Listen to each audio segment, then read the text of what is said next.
দলীয় নির্দেশের পরও দীর্ঘ টানাপোড়েন, অন্তর্দ্বন্দ্ব, বিবাদের পর আস্থা ভোটের আগেই পদত্যাগ করলেন তৃণমূল পরিচালিত বনগাঁ পুরসভার চেয়ারম্যান গোপাল শেঠ। বনগাঁ পুরসভার এক্সিকিউটিভ অফিসারের কাছে মেল করে পাঠালেন পদত্যাগপত্র। পদত্যাগপত্রে উল্লেখ করলেন সুব্রত বক্সির নির্দেশে তিনি পদত্যাগ করছেন। আর তৃণমূলের চেয়ারম্যান পদত্যাগ করতেই মিছিল করলেন তৃণমূলেরই জেলা সভাপতি ও কাউন্সিলররা। বাজি ফাটিয়ে সেলিব্রেশন চলল তৃণমূলের জেলা পার্টি অফিসের সামনে। দল যে সিদ্ধান্তের কথা জানিয়েছেন সেই সিদ্ধান্ত মোতাবেক হয়েছেন এবং আজকে ওর পদত্যাগপত্র গ্রহণ হয়ে যাবার পরেই আবার দল সিদ্ধান্ত পাঠাবেন যে কে চেয়ারম্যান ভাইস চেয়ারম্যান হবে। 6 নভেম্বর তৃণমূল পরিচালিত বনগাঁ পুরসভার চেয়ারম্যান পদ থেকে গোপাল শেঠকে পদত্যাগের নির্দেশ দেওয়া হলেও পদ আঁকড়ে ছিলেন তিনি। এই আবহেই মাসখানেক আগে রাতে বনগাঁ পুরসভার 6 জন তৃণমূল কাউন্সিলরের বাড়িতে হামলার অভিযোগ ওঠে।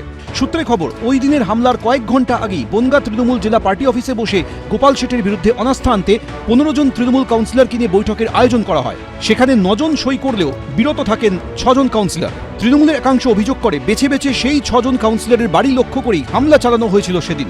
শেষ অবধি দীর্ঘ টানাপোড়েনের পর অবশেষে বুধবার আস্থা ভোটের আগেই চেয়ারম্যানের পদ থেকে ইস্তফা দিলেন গোপাল শেঠ। চেয়ারম্যান পদ নিয়ে তৃণমূলের অন্দরে এই দ্বন্দ্ব উপভোগ করছে বিরোধীরা। আগামী 26-এ উত্তর দিয়ে দেবে, পেয়ে যাবে। না থাকবে চেয়ার, না থাকবে পদ। কারণ পৌরসভার চেয়ারে যে কি মধু আছে, কত মৌচাক ওখানে বসে আছে বা মধু আছে, সেটা বনগাঁর মানুষ বুঝতে পারলো যে ওই চেয়ারে কি আছে, যেই চেয়ারের জন্য এত লড়াই। গোপাল শেঠ ইস্তফা দিতেই বনগাঁয় উল্লাস মিছিল করে তৃণমূল। বনগাঁ পুরসভায় প্রবেশের মুখে গঙ্গাজল ছিটিয়ে ভিতরে ঢোকেন চেয়ারম্যানের বিরুদ্ধে অনাস্থা প্রস্তাব আনা তৃণমূল কাউন্সিলররা। সমীরণ পাল, এবিপি আনন্দ। উত্তর 24 পরগনার সন্দেশখালীর একদা বেতাজ বাদশা দাপুটে তৃণমূল নেতা শেখ শাহজাহানের মামলার গুরুত্বপূর্ণ সাক্ষী ভোলানাথ ঘোষের গাড়িতে ট্রাকের ধাক্কা এবং তার ছেলে ও গাড়ির চালকের মৃত্যু ঘিরে এখন উত্তাল রাজ্য রাজনীতি। মমতা বন্দ্যোপাধ্যায়ের দৌলতে তো হিন্দি সিনেমাকেও হার মানেনি। সমস্ত রকম সম্ভাবনার দরজা খোলা রেখেই পুলিশ তদন্ত করে। আরজি করেও তো দেখা গেছিল যে পুলিশ 24 ঘন্টার মধ্যে যেদিকে সন্দেহ ছিল বা যে দোষী তাকে ধরে নিয়েছিল। বুধবার তার বিরুদ্ধে হওয়া একটি মামলার শুনানির জন্য ছোট ছেলে সত্যজিৎ ঘোষকে নিয়ে বসিরহাট মহকুমা আদালতে যাচ্ছিলেন সন্দেশখালীর শাহজাহান শেখের বিরুদ্ধে হওয়া একাধিক মামলার সাক্ষী ভোলানাথ ঘোষ।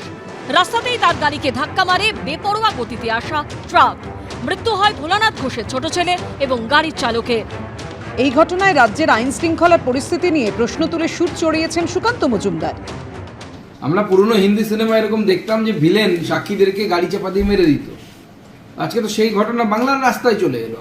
এর জন্য দায়ী হচ্ছে মমতা বন্দ্যোপাধ্যায়। পশ্চিমবঙ্গ পুলিশ করছে কি তাহলে? নাকি পশ্চিমবঙ্গ পুলিশও এই হত্যাকাণ্ডের সাথে যুক্ত আছে? তদন্ত হওয়া উচিত। যতক্ষণ না কোনো মিনিমাম তথ্য প্রমাণ আসছে ততক্ষণ একটা লাগাম ছাড়া রাজনৈতিক কোনো ইয়ে করে দেয়া, সেটা তো এর সব সম্ভাবনার দরজা খোলা থাকে। আরজি করেও তো দেখা গেছিল যে পুলিশ 24 ঘন্টার মধ্যে যেদিকে সন্দেহ ছিল বা যে দোষী তাকে ধরে নিয়েছিল। সন্দেশখালীর এই ঘটনায় রাজ্য সরকার ও তৃণমূলকে আক্রমণ করেছে কংগ্রেস। মেরে দিতে পারে এরা সাক্ষী। এখন ট্রায়াল হয়তো হতে পারে, কাস্টডি ট্রায়াল হতে পারে, তার জন্য মেরে দাও সাক্ষীকে, করতেই পারে। আমি সেইভাবে এলাকার প্রতিনিধি হয়ে বলছি, এটা তদন্ত হোক, পুলিশ নিশ্চয়ই তদন্ত করলে পরিষ্কার কিছু বেরোবে। সব মিলিয়ে দুর্ঘটনা ঘিরে তুঙ্গে উঠেছে তরজা। আশাবুল হোসেন, শিবাশিস মৌলিক ও প্রদ্যোৎ সরকারের রিপোর্ট, এবিপি আনন্দ।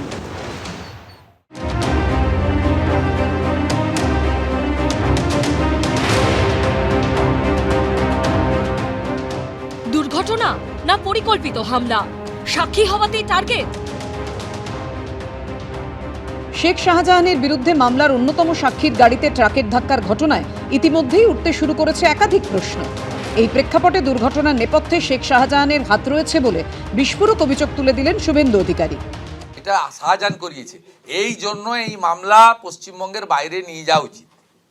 শাহজাহানকে বসিরহাট জেলে রাখলেও তো ফোন ইউজ করে provided by the Mamata Banerjee. শাহজাহানকে পশ্চিমবঙ্গের জেলে রাখলে ভোলা ঘোষরা যে কোনো দিন মারা যায়। এই যে পিসিএন্ড ভাইপো কোম্পানি, এরা যা খুশি করতে পারে মমতার জন্য। পাল্টা হাথরাস উন্নাওয়ের প্রসঙ্গ তুলে উত্তর দিয়েছে তৃণমূল। যোগী রাজ্যে দফায় দফায় কিভাবে তাদের খুন করা হয়েছে, এই বিজেপি এই সিপিএম এর মুখে এইসব কথাবার্তা শোভা পায় না। তাহলে হাতরাসের ঘটনা কেন, তদন্ত কেন উত্তরপ্রদেশে ছিল, একের পর এক মৃত্যু, তো তখন তো বিজেপি সেটাকে রাজ্যের বাইরে পাঠায়নি। তৃণমূল সরকারকে আক্রমণ করেছে সিপিএমও। অভিযুক্ত হওয়ার পর জেলে থেকেও চক্রান্ত করে চলেছে এবং এ রাজ্যে তৃণমূলের শাসন, এগুলো সবই সম্ভব। পাল্টা সন্দেশখালী তৃণমূল বিধায়ক সুকুমার মাহাতোর দাবি, সাক্ষী ভোলানাথ ঘোষের সঙ্গে তার সুসম্পর্কই ছিল। এই পরিবারটা বহুদিন ডিপ্রাইভ ছিল, ঘর ছাড়া ছিল, তাদেরকে আমরা গত লোকসভা ভোটে নিয়ে এসেছি। আসার পরে এই পরিবারের একটা ক্ষতি, আমরা সেই পরিবারের পাশে আছি, থাকব। বুধবারের ঘটনার নেপথ্যে কি রয়েছে তা বেরিয়ে আসবে পুলিশের তদন্তের পরই। আশাবুল হোসেন, শিবাশিস মৌলিক ও প্রদ্যোৎ সরকারের রিপোর্ট, এবিপি আনন্দ। এসআইআর নিয়ে রাজনৈতিক চাপানোতরের আবহেই বুধবার রাজ্যের স্পেশাল রোল অবজারভারদের নিয়ে বৈঠকে বসল নির্বাচন কমিশন। 16ই ডিসেম্বর অর্থাৎ মঙ্গলবার খসড়া ভোটার তালিকা প্রকাশ হবে। তার আগে নির্বাচন কমিশনের মাথা ব্যথা বাড়াচ্ছে প্রজেনি ম্যাপিংয়ের পরিসংখ্যান। তথ্য বলছে, সেলফ ম্যাপিং করেছেন 2,93,52,893 জন, অর্থাৎ এদের নাম 2002 সালের ভোটার তালিকায় আছে। প্রজেনি ম্যাপিংয়ের সংখ্যা 3,84,85,166 জন, অর্থাৎ এই 3 কোটিরও বেশি ভোটার যাদের 2002 সালের তালিকায় নাম ছিল না, তারা বাবা মায়ের বদলে ম্যাপিং করেছেন দাদু বা ঠাকুমার সঙ্গে। কমিশন সূত্রে দাবি, 2 পরগনা, নদিয়া, কোচবিহারের মতো সীমান্তবর্তী জেলাগুলিতে প্রজেনি ম্যাপিংয়ের সংখ্যা মাত্রাতিরিক্ত। সূত্রে খবর, নির্বাচন কমিশনের অনুমান, বিএলওরা এই তথ্যগুলো ঠিকমতো খতিয়ে দেখেননি। খসড়া তালিকা প্রকাশের আগে এই তথ্য ফের যাচাই করতে চাইছে কমিশন। নির্বাচন কমিশন সূত্রে খবর, বুধবার পর্যন্ত পশ্চিমবঙ্গে 13,74,660 জনের নাম নিয়ে অসঙ্গতি ধরা পড়েছে। আপনাকে বলি, স্পেশাল অবজারভার, তারপরে আবার জয়েন্ট সেক্রেটারি পর্যায়ে ডিভিশনে অবজারভার আসার পরে এরা প্যানিকড হয়ে আছে। এরা সৎ নিষ্ঠাবান বিএলওদের উপর আক্রমণ করছে। প্রথমে ওই প্রজেনিতে ঢুকেছিল, বাবা মার নাম চেঞ্জ করে, ওইটা যখন ইলেকশন কমিশন ধরে ফেলে এডিট করাচ্ছে, অপশন দিয়েছে 11 তারিখ পর্যন্ত নিজের ভুল নিজে সংশোধন করো, নইলে বারুইপুরের বিএলও এই আরও অলরেডি শোকজ হয়েছে, তোমাদের অবস্থা হবে, শোকজ হবে, সাসপেন্ড হবে, এফআইআর হবে, বিহারের মতো ভুল করলে জেলেও যাবে। বিজেপির টার্গেট বিরোধী ভোটারদের বাদ দেওয়া। এখন এই যে 13 লক্ষ নাম এখনো পর্যন্ত বাদ গেছে, এদের মধ্যে কতজন মানুষ এই মতুয়া মা ভাই বোনেরা যারা 2002 সালের পরও শরণার্থী হিসাবে এসেছেন, তাদের নাম তো 2002-এর তালিকায় থাকবে না, ফলে তারা তো ভোটার তালিকা থেকে বাদ গেলেন। এখন তাদের যদি নতুন করে ভোটার তালিকায় নাম তুলতে হয়, তাদের সিএ সার্টিফিকেট লাগবে, কিন্তু এখনও অবধি 5,000 জন সিএ সার্টিফিকেট পাননি, অথচ মতুয়া মা ভাই বোনের সংখ্যা 2 কোটির কাছাকাছি। তো সেই জায়গা থেকে দাঁড়িয়ে আলটিমেটলি উত্তরটা বিজেপিকে দিতে হবে, কারণ বিজেপি এদের ভোট নিয়েছে, এদের ভোট নিয়ে বিজেপি সবার আগে এদেরই সর্বনাশ করেছে। নির্বাচন কমিশন সূত্রে খবর, বুধবার পর্যন্ত রাজ্যে বাদ পড়েছে 57,52,207 জনের নাম।